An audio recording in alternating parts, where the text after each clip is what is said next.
Tuka. Ketemu lagi bersama saya Monica Dan saya Rian. Hari ini kita akan melakukan katekese minggu kedua dengan tema Keluarga Katolik Menciptakan Generasi Baru.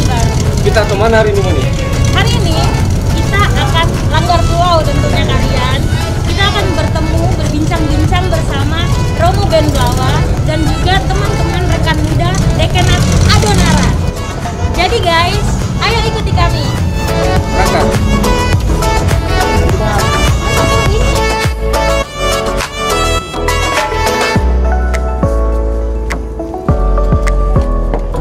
Kita berjumpa dengan orang-orang muda di Adonara. Si kalian penasaran?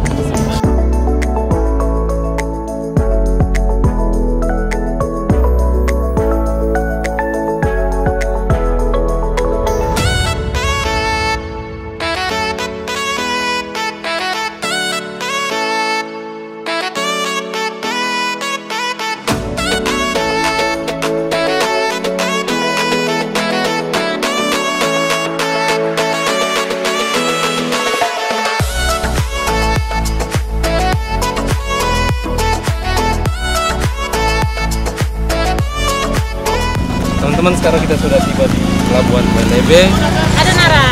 Oke, Ya. ini habis itu kita kemana? Kita mau langsung ke tempat Romo Ben dan teman-teman di Dekenat Adonara. Di Perokila Bunga, dan kita akan memakan waktu sekitar 45 menit perjalanan. Oke, stay tetap dengan kami. Yuk, berangkat.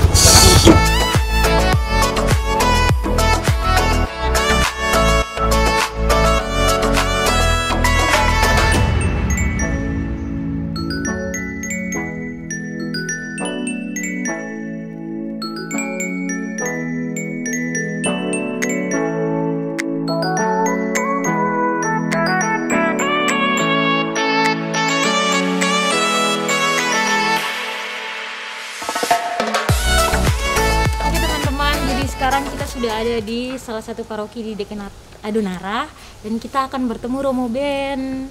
Ayo ikut kami ya kalian ya. Siap ya? Siap. Halo Romo. Siang Romo. Siang, apa kabar? Siang, baik, sehat. Salam sehat. Romo. Terima kasih. Romo apa kabar? Kabar baik, sehat Puji juga. Tuhan. Romo, ini Monik dan juga Tarian. Iya. Kami dari OMK Keuskupan Larantuka, dari Komisi Kepemudaannya. Iya, Kami iya. datang untuk mengajak Romo berbincang-bincang Oh ya. terkait tema APP minggu kedua ya. Ya, untuk orang muda kita yaitu Tema APP kami minggu kedua ini tentang keluarga Katolik membangun generasi baru. Menciptakan ya, generasi. benar. Oh iya, Rom. Jadi keluarga Katolik menciptakan generasi baru. Ya, Romo. Kami mau berbincang-bincang dengan Romo mengenai Oke, hal ya, ini. ya. Kebetulan Romo sekarang akan mengadakan katekesi juga bersama dengan orang muda di Dekenat Adonara. Orang muda sini. Iya, Wah, mereka keren. ada di dalam gereja Berarti sekarang. kita bisa kenalan sama mereka Iya, juga ya, Romo? mari silakan bergabung, silakan Oke, Romo. bergabung. Mari. Tidak apa-apa ya kita ikut Ya, bergabung. silakan. Semoga mereka juga senang ya dengan keberadaan kita ya, Romo. Halo teman-teman, selamat siang. Salam sehat. Selamat siang. Ya. Teman-teman, kita kedatangan dua teman kita, orang muda Katolik dari Keuskupan Larantuka. Yang ini namanya Monik dan yang ini namanya Rian. Halo teman-teman. Mereka akan bergabung dengan kita dalam katekesi ini. Ya. Oke. Terima kasih, silakan. Ya, makasih Romo.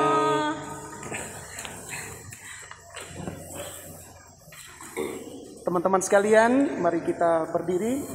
Kita siapkan hati kita untuk memulai katekesi kita pada siang hari ini.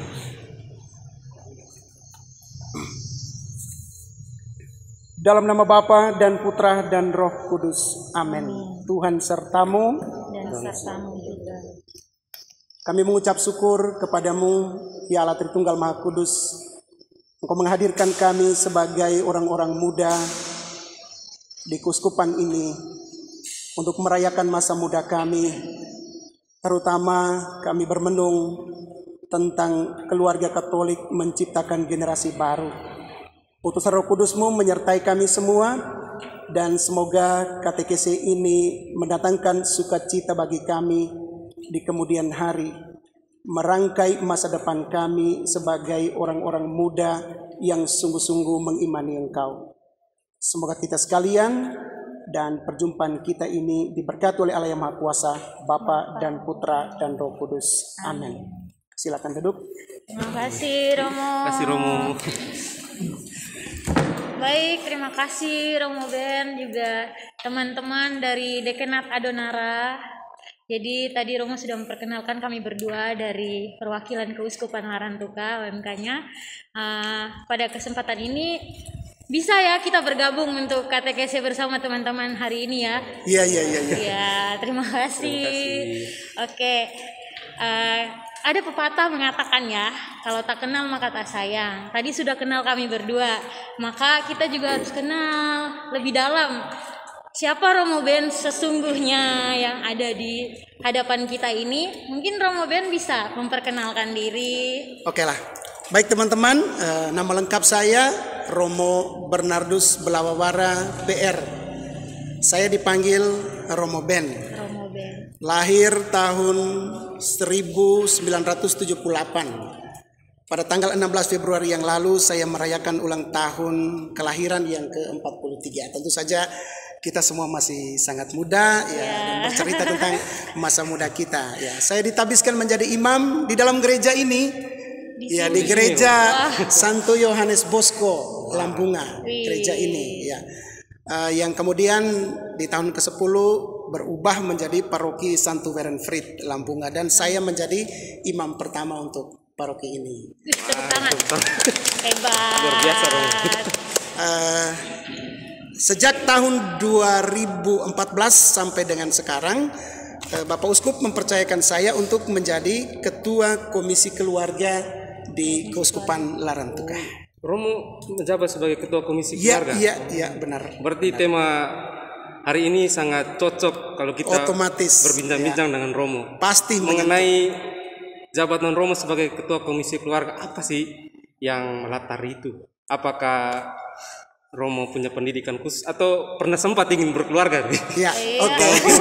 Pertanyaan menarik. Menceritakan hal ini. Ya, ini sebuah pertanyaan menarik. Tetapi begini, sejak ditabiskan menjadi imam, saya diutus oleh Bapak Uskup untuk menjalani studi lanjut di kota Roma, persisnya di Institut Yohanes Paulus II yang belajar khusus tentang teologi pastoral, perkawinan dan keluarga. Ya, karena itu ilmu tentang keluarga apapun bentuknya itu juga menjadi bagian dari pergumulan saya.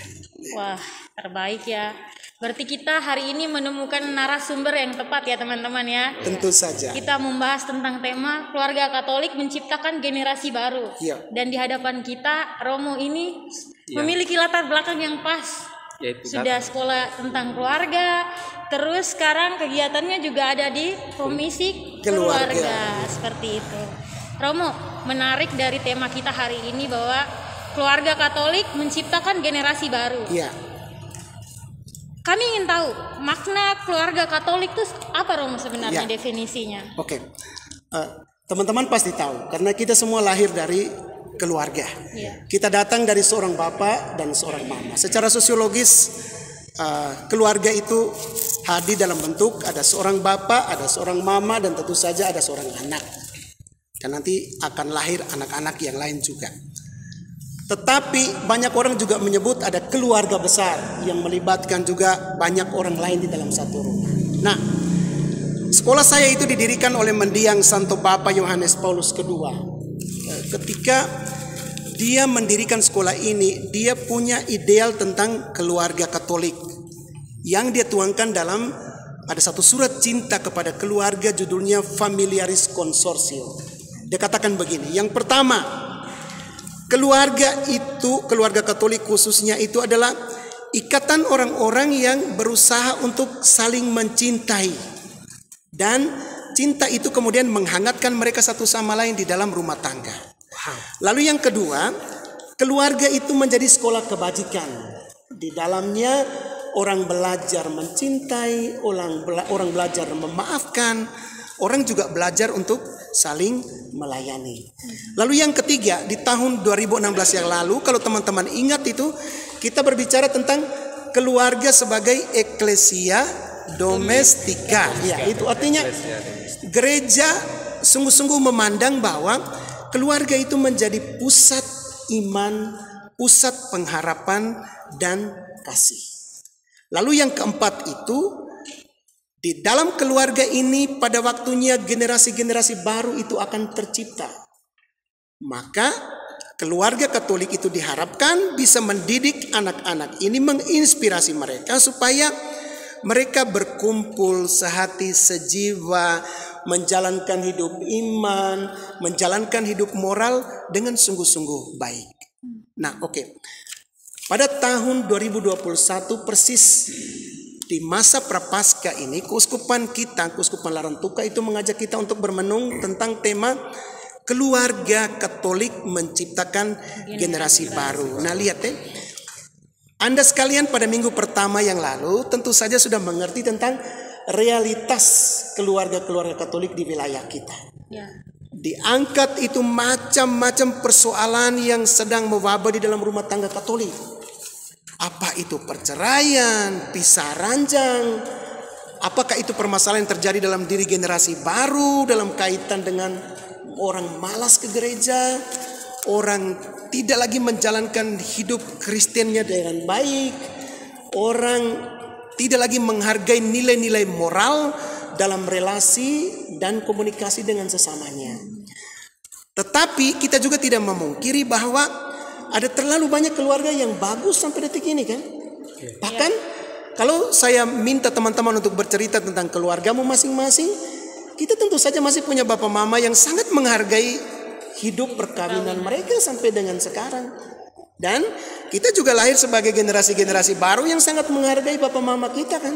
Iya. Nah, itu berarti kita generasi baru yang duduk saat ini dalam diri orang muda Katolik diharapkan untuk mempromosikan kebaikan keluarga Katolik ini kemana saja. Sebagaimana Bapak Suci Mendiang Paus Yohanes Paulus II menegaskan tentang pentingnya kita menghargai dengan jujur satu relasi komunikasi yang mendalam di tengah keluarga kita. Nah, ini intisari dari pemahaman kita tentang keluarga Katolik itu sebenarnya. Luar biasa Romo. Bagaimana teman-teman muda? Jadi dari gambaran realita kita di tema pertama, Romo menyajikan keluarga Katolik, bahwa keluarga Katolik itu sebenarnya bukan hanya realita yang sudah digambarkan di tema pertama, tapi ada kebaikan-kebaikan yang harusnya kita saling mempromosikan itu ya Romo. Iya, benar. Kepada teman-teman kita, generasi-generasi muda yang akan mengenyam ke bangku pernikahan ya, istilah bangku sekolah, bangku pernikahan seperti itu. Romo, jadi kayak gitu berarti kita baru melihat tentang keluarga Katolik. Iya. Kemudian di topik tema ini ada mengenai generasi baru, Romo. Oke. Pemahaman tentang generasi baru di tema ini sebenarnya apa, Romo? Oke, baiklah. Begini teman-teman, menyebut kata generasi baru itu kita mengingat Monsinyur Fransiskus Kopongkung, uskup kita. Bapak Uskup mempunyai idealisme tentang generasi baru yang dia sudah sebut sejak Sinode ke-6. Dan diskusi panjang tentang generasi baru ini terus menguat dari waktu ke waktu dalam seluruh program dan kegiatan-kegiatan yang dijalankan tidak hanya di tahun keluarga. Tapi sejak Sinode ke-6 itu ada tahun khusus untuk orang muda Katolik. Dan akan dilanjutkan juga nanti di tahun 2022. Nah, di sana Bapak Uskup itu dengan sangat tegas mencita-citakan satu generasi keuskupan Larantuka, generasi baru keuskupan Larantuka yang begini. Pertama, generasi baru itu sungguh-sungguh menghidupi dan menghidupkan iman dan moral Kristiani dengan latar belakang yang sudah saya sampaikan tadi itu. Jadi generasi baru yang Bapak Uskup maksudkan itu adalah dia yang sejak dari dalam kandungan hadir sebagai embrio, sebagai janin, memasuki masa kelahiran, mengalami masa kanak-kanak, dia mengalami masa remaja, dia mengalami jati dirinya sebagai orang muda Katolik hingga pada saatnya dia memutuskan untuk mengikuti KPP dan menikah. Nah, jadi ada satu jangka waktu cukup panjang dari era perkembangan seorang anak manusia yang sebenarnya sudah kita alami kok. Kita sudah mengalaminya secara pribadi, tapi juga dalam relasi dengan yang lain. Nah, Bapak Uskup mencita-citakan itu. Dia berharap supaya ketika kita sejak kecil mendengarkan kata iman dan melaksanakan itu dalam hidup harian kita, kita berharap supaya iman yang sekecil biji sesawi itu bisa kita teruskan. Iya, bisa kita hidupkan dalam relasi dan komunikasi kita dengan yang lain juga. Jadi berharap supaya kekayaan iman, kekayaan moral yang saya miliki secara pribadi bisa saya teruskan untuk yang lain. Nah, teman-teman lihat ya, kita ini hidup di satu zaman yang orang sebut kita tuh Gen B. Kita hidup dalam satu era perkembangan teknologi, komunikasi, ilmu pengetahuan yang luar biasa. Dan tentu saja kita sebagai generasi baru di satu titik itu terlempar cukup jauh dari rel iman dan rel moralitas kekristenan kita. Tapi di sisi lain, gereja melalui keprihatinannya seperti ini, katekisi ini, mengajak kita untuk kembali melihat apa nilai iman, nilai moral sesungguhnya yang harus saya pegang sebagai orang muda.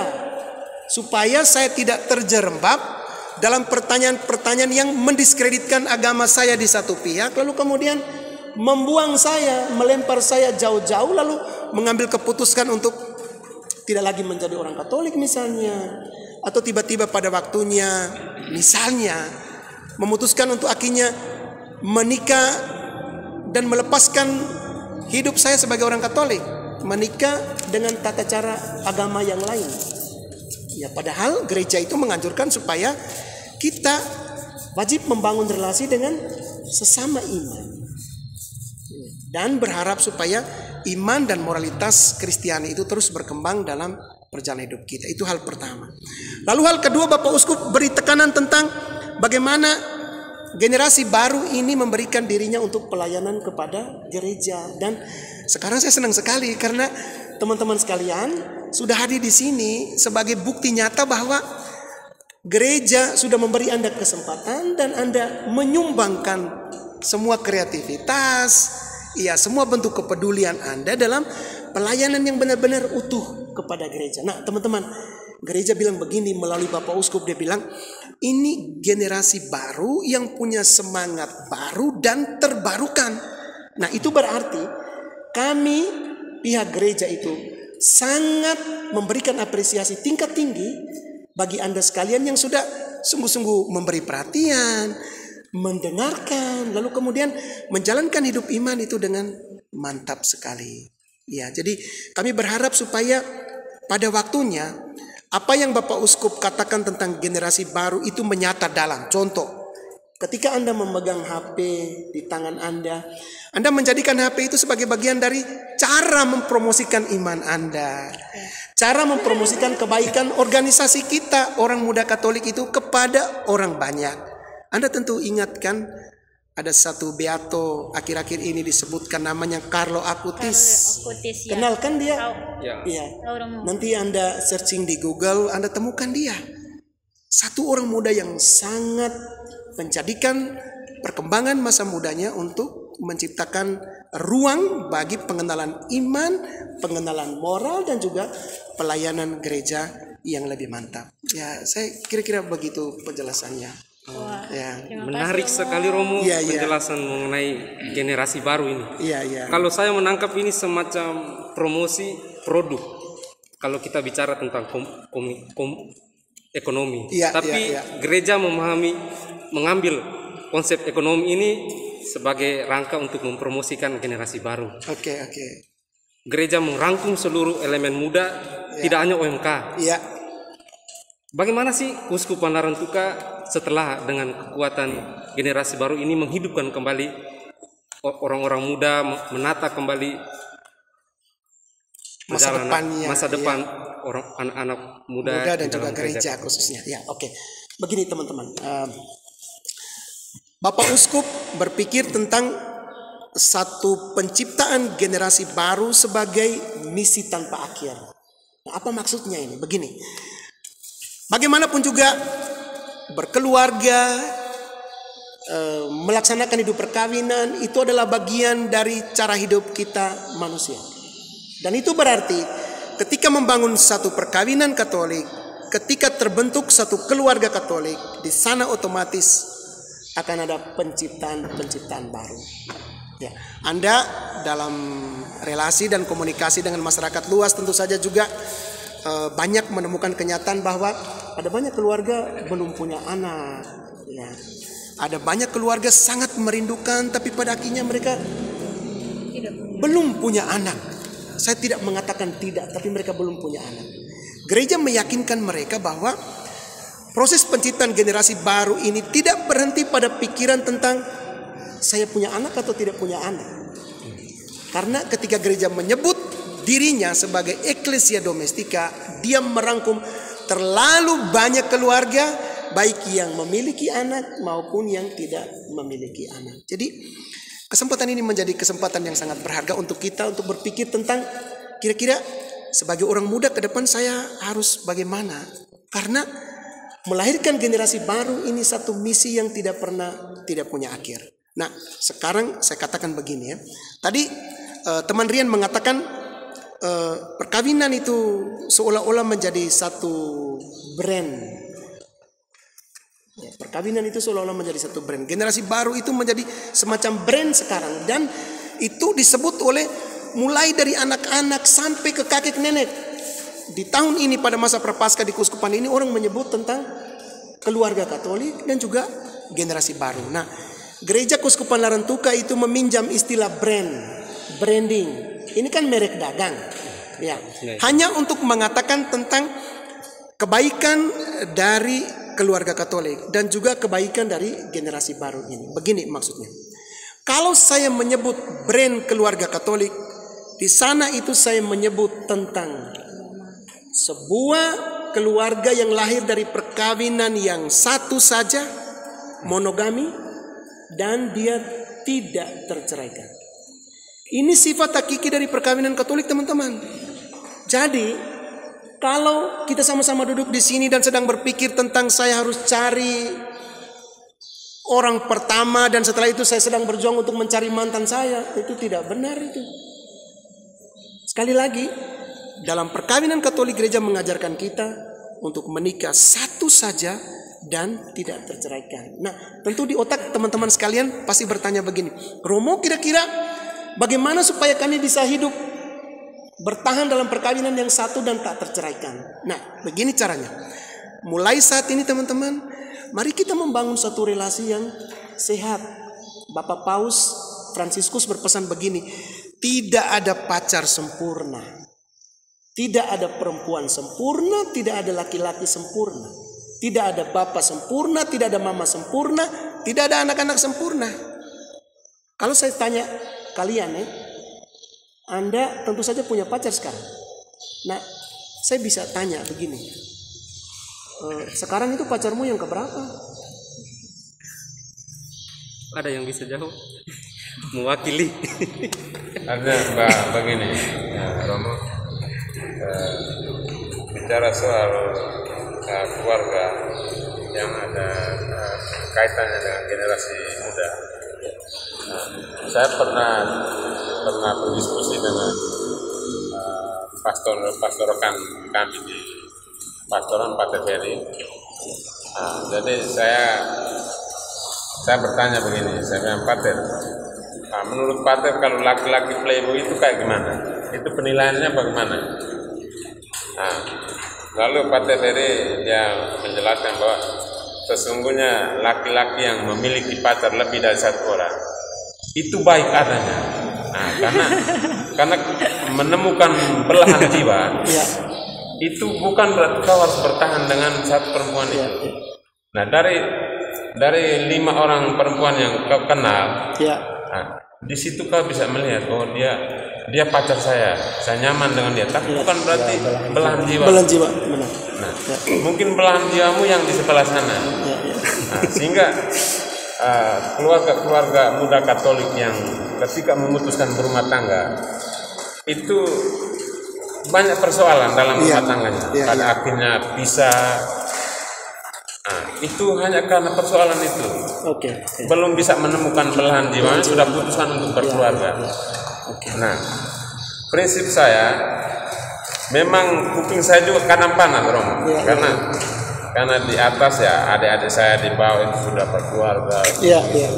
Pasti rumit. Tapi ketika ketemu dengan masyarakat, dia bilang, kau kapan nikah? Kau punya adik-adik di bawah sudah nikah semua.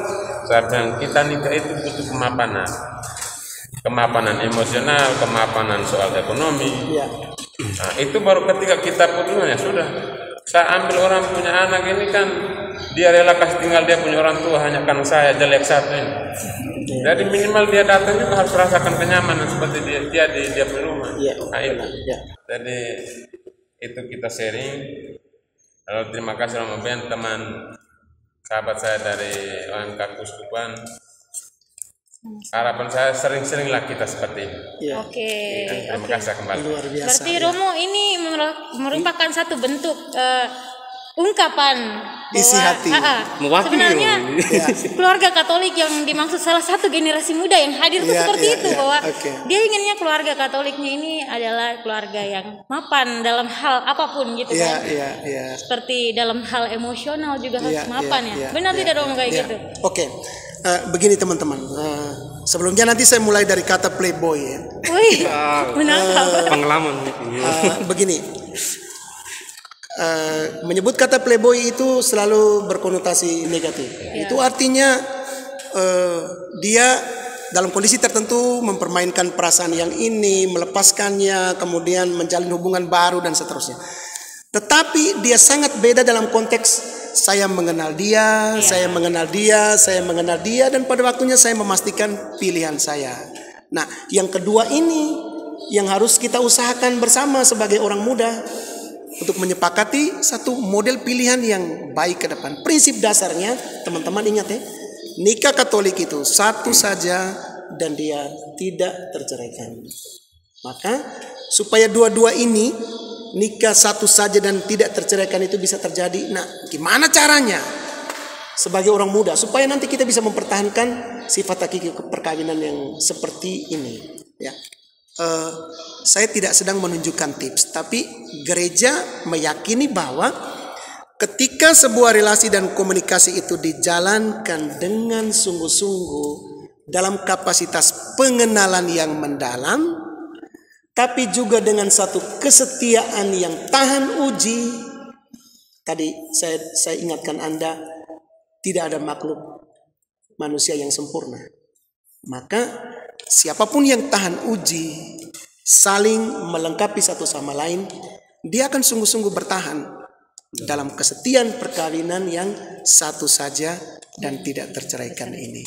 Ya, jadi saya yakin kok, kalau teman-teman kita semua duduk di sini dan sepakat untuk mengatakan bahwa kami ingin membangun relasi secara sehat sebagai orang muda, dan kami ingin supaya kami juga akan menikah dengan baik, memilih seorang yang memang tidak sempurna, tapi ingin menyempurnakannya dalam hidup setiap hari, saya rasa itu sudah menjadi jalan yang sangat kokoh untuk satu keluarga yang sudah kita idealkan ini. Mantap sekali. Tepuk tangan ya untuk kita. Ya. Luar biasa. Baik, luar biasa sekali Romo. Terima kasih. Ternyata tidak sia-sia kami berdua datang jauh-jauh dari Larantuka. Ternyata membawakan hasil yang luar biasa. Hari ini Romo memberikan satu pandangan baru kepada kita tentang keluarga Katolik dan sebuah brand yang Romo sebutkan bahwa keluarga Katolik itu menikah sekali dan tidak terceraikan. Itu akan menjadi cita-cita saya pribadi bahwa akan menikah satu dan tidak terceraikan. Begitu juga teman-teman. Pasti ya. Amin Romo. Jadi untuk perjalanan kami menuju cita-cita itu nih Romo, apa sih pesan-pesan dari Romo yang bisa kami bawa? Ya, oke. Begini teman-teman, saya ingin mengutip kata-kata dari dua Bapak Suci, dua paus yang sangat concern dengan hidup keluarga dan perkawinan. Pertama, Bapak Suci Santo Bapak Yohanes Paulus II, dia katakan begini, anak muda, dalam bahasa Italia, non abbiate paura, jangan takut, non abbiate paura. Lalu yang kedua, Paus Fransiskus kepada keluarga-keluarga dia katakan begini, tidak ada jalan buntu untuk keluarga. Nah, itu berarti segala jalan kita lapang dalam nama Tuhan. Amin. Amin. Terima kasih teman-teman. Mari kita menutup katekesi kita pada kesempatan ini juga dari hati yang tulus atas nama pribadi dan juga Komisi Keluarga Keuskupan Larantuka menyampaikan terima kasih banyak untuk teman-teman yang sudah hadir saat ini. Salam sayang untuk semua orang muda di Keuskupan. Salam sehat dan bahagia selalu sebagai orang muda. Terima kasih. Terima kasih Romo. Mari kita berdiri menutup katekesi bersama. Dalam nama Bapa dan Putra dan Roh Kudus. Amin. Tuhan sertamu. Semoga teman-teman sekalian, orang muda Katolik di Keuskupan ini dan di mana saja semuanya berada, keluarga kita masing-masing, rencana, pilihan dan cita-cita kita senantiasa diberkati oleh Allah yang Maha Kuasa, Bapa dan Putra dan Roh Kudus. Amin. Terima kasih. Kembali duduk. Terima kasih Romo. Terima kasih. Hai guys, terima kasih sudah bersama kami dalam acara katekese minggu kedua ini bersama tentunya narasumber kita Romo Ben dan juga orang muda Dekenat Adonara. Untuk katekese minggu berikut kita akan berjumpa di Lembata dengan tema keluarga Katolik dipanggil untuk menciptakan generasi baru.